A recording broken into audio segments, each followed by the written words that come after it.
Olá, turma, tudo bem? Sejam bem-vindos a mais uma aula de geografia. Hoje nós vamos dar continuidade ao nosso conteúdo sobre cartografia. Agora nós vamos falar sobre projeções cartográficas. Meu nome é Júlio César e essa é uma aula para o primeiro ano do ensino médio. Muito bem, os dados da nossa aula são, o conteúdo, eu já comentei com vocês, vamos trabalhar com as projeções cartográficas, com os tipos de projeções cartográficas. E o objetivo é utilizar diferentes linguagens visuais e cartográficas na representação de informações. Legal? Então vamos lá. Primeiro, o que é projeções cartográficas, né? A gente pode definir ela como uma ferramenta utilizada para transpor o que é tridimensional, no caso a realidade espacial, nossa superfície terrestre, para um plano bidimensional, certo? É isso então, toda vez que a gente vai fazer um mapa, nós temos que usar uma projeção. Por quê? Porque nós estamos fazendo algo que é retirar do globo, que ele é tridimensional, ou seja, uma visão 3D, para o plano, né, que é uma visão bidimensional, com só apenas duas dimensões. E isso, né, implica algo que é muito importante a gente compreender, que esses são chamados as distorções. Né? Eles são uma espécie de um problema matemático. Toda vez que você for fazer um mapa, nós vamos ter esse tipo de problema, né? Vamos dizer assim. Por quê? Porque é algo muito difícil, né? Você transpor algo que é tridimensional para algo plano. Né? Então é impossível transpor uma superfície que é esférica, no caso do nosso planeta, em uma superfície plana, né? Com perfeição. Isso é impossível. Né? Todo mapa existe distorção. Então, como eu coloquei aqui embaixo, né, as distorções são deformações que ocorrem no mapa ao tentarmos transpor as formas tridimensionais para as formas bidimensionais, né? E aí uma coisa importantíssima, né? Todo mapa apresenta distorção. Todo. Porque é impossível você colocar, como eu disse, algo que é uma superfície esférica, algo que é plano. Tá legal? E aí vamos lá, então vamos ver alguns tipos de projeções cartográficas, né?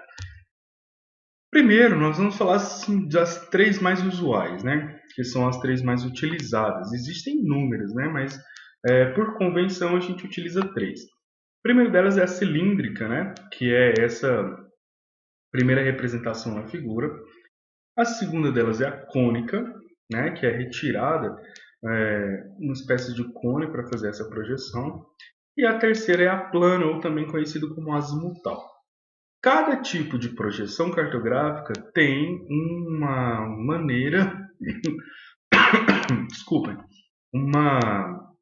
um objetivo, né? Uma área a se representar. Então, dependendo de onde eu quero representar, a parte do planeta que eu quero representar, eu vou ter que adotar uma ou outra projeção para me melhor representar essa superfície, tá legal?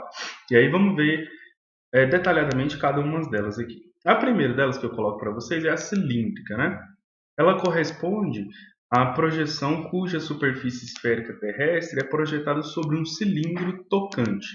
Como que funciona isso, né, professor? Olha, vamos analisar aqui esse exemplo. A esfera, né, o nosso planeta, e é como se eu pegasse uma folha de papel e tentasse envolver essa esfera. Imagina uma bola de isopor e você pegando a sua folha de caderno e tentando envolvê-la. Obviamente, assim como estamos demonstrando aqui, ó, nem toda a parte do papel vai estar em contato direto com a superfície esférica. Observem aqui para vocês verem, ó, forma um ângulo, né? Aonde que eu vou ter mais áreas de contato? Nessa área que onde está representando aqui pela linha do Equador, aí a parte mais central da esfera, né? E aí, quando a gente quer planificar uma esfera, né, nós utilizamos essa projeção, que é a projeção cilíndrica. Ela é muito utilizada para representar o mapa mundi, por exemplo. Né? Todo o mapa mundi, que é a representação do espaço geográfico como um todo, né, o planeta inteiro, é utilizado essa projeção. Né? Normalmente, nesse tipo de projeção, as regiões, né, dos polos elas ficam com maior distorção cartográfica, né? Elas ficam mais exageradas no que tange a sua área, tá certo? Por quê? Porque aqui em cima, as regiões, aqui em cima não, desculpe, né? No nosso, falando em cartografia, não existe em cima nem embaixo, né? Vamos falar aqui então na região do Polo Norte e do Polo Sul, não está em contato com esse, como eu usei o exemplo desse papel que envolve para retirar aí os dados geográficos. Logo, vamos olhar aqui, por exemplo, ó, nesse mapa aqui, essa parte em branco aqui está sendo representada a Groenlândia. Porém, a Groenlândia ela é uma ilha, ela não é desse tamanho, né? E vocês podem observar aí, toda vez que vocês pegarem um mapa mundi, a Groenlândia vai estar com a área maior. Ou seja, então a distorção aqui é na área, tá legal? Isso é importante a gente pensar. E aí, quais são as regiões onde vão estar com menos distorção? As regiões onde nós temos as latitudes mais baixas, ou seja, mais próximo da linha do Equador.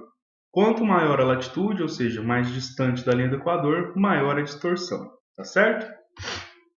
Muito bem. As projeções cartográficas cilíndricas ainda, elas podem ser de dois tipos, né? Isso aqui tem a ver um pouco sobre a maneira ideológica de se conduzir um mapa, né? Um produto cartográfico, né? De valorizar uma área e desmerecer a outra, de colocar uma numa parte superior e a outra não. Enfim, eu vou deixar esse assunto, né, sobre essa idealização a partir dos mapas para uma próxima aula, tá legal? Mas só para título de curiosidade, vou já adiantando isso para vocês. Então vamos lá, os tipos de projeções cilíndricas, né?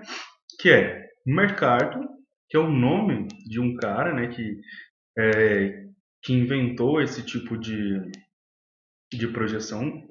E toda projeção cilíndrica que cilíndrica vindo, né, seguindo as orientações desse cara, Mercator, ele é uma projeção conforme. O que é isso, professor, conforme, né? É uma projeção que mantém as formas angulares proporcionais. Ou seja, ela vai manter os ângulos, né, de todo o mapa idênticos, né? E ele vai tentar manter isso ao máximo. E a outra forma, né, é uma projeção cilíndrica que foi sugerida por, tem gente que chama de Peters e outros de Peters, né? Eu conheço como Peters. Toda projeção cilíndrica de Peters é equivalente. O que significa isso? Significa que ele não vai dar valor aos ângulos, mas sim às medidas das áreas. Ele vai valorizar as medidas das áreas. Assim, se a gente estivesse, por exemplo, utilizando aqui aquele mapa anterior, esse daqui, por exemplo, né? A Groenlândia não estaria desse tamanho. Ela estaria no seu tamanho real, que é o tamanho de uma ilha, tá certo? E por que eu disse que tem aí algum cunho assim, de ideologia de cada autor, né, de escolher essa projeção?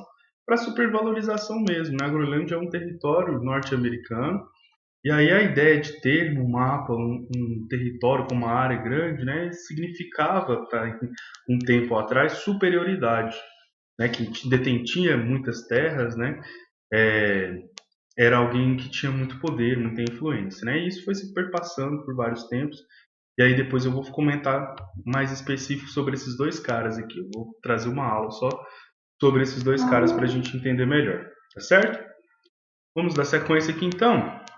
Os ângulos, então, dentro dessa parte das projeções cilíndricas que são conformes, que foi sugerida por Mercator, ela vai ter os ângulos perfeitos e as áreas distorcidas. O exemplo daquele mapa mundi que eu acabei de mostrar para vocês anteriormente. A área não está sendo representada da maneira correta, os seus tamanhos são diferentes, as suas formas são diferentes também, né? Por que inventaram isso daqui? Bem, projeção de Mercator, ela era muito utilizada com mapas para navegação. Por quê? Porque para navegação, a gente não precisa saber de fato o tamanho ou a forma exata, né, dos territórios. A gente precisa saber que existe ali alguma superfície terrestre. E aí as navegações utilizam medidas angulares para se posicionar dentro dos oceanos, né, para suas navegações. E aí é por isso que acontece de ter mais distorção na área e valorizar os ângulos, porque aí a pessoa que vai utilizar esse mapa para navegação vai estar se orientando corretamente nesse sentido. Já outro, né, que é uma projeção cilíndrica equivalente, ou também conhecida como projeções de Peters, as áreas vão ficar perfeitas nos seus tamanhos e as suas formas, porém os ângulos vão ficar totalmente distorcidos, tá legal? Ao contrário da outra projeção apresentada.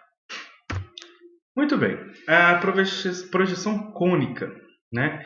As projeções cônicas correspondem à projeção em que a superfície terrestre é projetada sobre um côno, como está sendo demonstrado aqui nessa imagem aqui ao lado. Assim, para planificar a área esférica, a base é um cone, ou seja, qual que é a área de captação aqui dentro dessa projeção? A base do cone, daqui para baixo eu não vou conseguir. E é como se a visão do meu mapa fosse sendo olhando dessa ponta dessa pirâmidezinha aqui para baixo, tá certo? E aí vamos lá, né? Nessa projeção os meridianos convergem para os polos e os paralelos formam um arco concêntrico, né? O que significa isso? Os paralelos, que são essas linhas que ficam sempre na horizontal, seguindo o paralelo principal do equador, eles vão fazer círculos, né? Até se fechar aqui no topo desse cone. E os meridianos vão todos e vão se encontrar, né, nesse topo desse cone também, né? Assim, as deformações aumentam conforme há afastamento dos paralelos, que se encontram em contato com o cone, né? Aí esse tipo de projeção é normalmente utilizado para representar regiões continentais, ou seja, uma área menor, igual por exemplo aqui, ó, qual é a projeção, qual é a área que está sendo beneficiada com essa projeção aqui? Apenas a América do Norte, certo? Uma parte dela, por exemplo, né? Porque aí eu consigo ter um recorte quase que exato, né, com a distorção menor da área que eu quero representar. Poderia ter colocado ele para representar aqui a América do Sul? Poderia. Meu cone estaria inclinado, né? Estaria com essa ponta virada para baixo.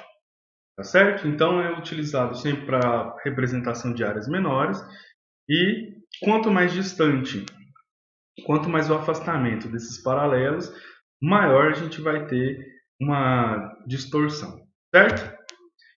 E aí, por último aqui, a projeção azimutal, ou também conhecida como projeção plana. Ela corresponde à projeção em que a superfície terrestre é projetada sobre o plano tocante. O que é isso? O tocante é o ponto onde essa superfície aqui está encostando na parte esférica, né? E aí, se a gente for pensar de novo num exemplo, imagine aí uma bolinha de isopor, quase que não sai. Uma bola de isopor e uma folha de papel, né? Se você colocar ela aqui em cima, né, vai ter uma parte onde a folha de papel vai entrar em contato com a esfera, né? E é esse mesmo exemplo aqui. Vamos imaginar que essa partezinha aqui onde está sendo demonstrada com um círculozinho acima seria essa folha de papel e a parte tocante vai ser a ponta da esfera, né? E aí nessa projeção os paralelos meridianos são projetados em círculos concêntricos, né? Como a gente está vendo aqui embaixo nessa imagem aqui. Esse tipo de projeção pode ser de 3 tipos, né? Polar, equatorial e oblíquo, né? É normalmente utilizado para representar áreas bem menores e também para representação quase que perfeita, né? Como eu disse, um mapa é perfeito, das regiões polares, tá certo? Então, galera, esses são os 3 tipos de projeções mais utilizados, né? Contei aí para vocês algumas características deles.